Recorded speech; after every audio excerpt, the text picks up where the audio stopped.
Сәлем, бүгінгі өтетін тақырыбымыз жатыс септігі. Жатыс септігі кімде, неде, қайда, қашан сұрақтарына жауап береді. Жатыс септігінің жалғаулары да, де, та, те. Мысалы, Алматы да, Дүйсенбі де, кітап та, серік те.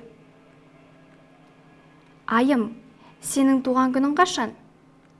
Менің туған күнім жазда.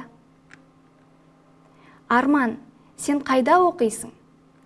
Мен Сүлеймен Демирел атындағы университетте оқимын. Қазақ тілі кітабы кімде бар? Меруертте бар. Осымен сабағымыз аяқталды.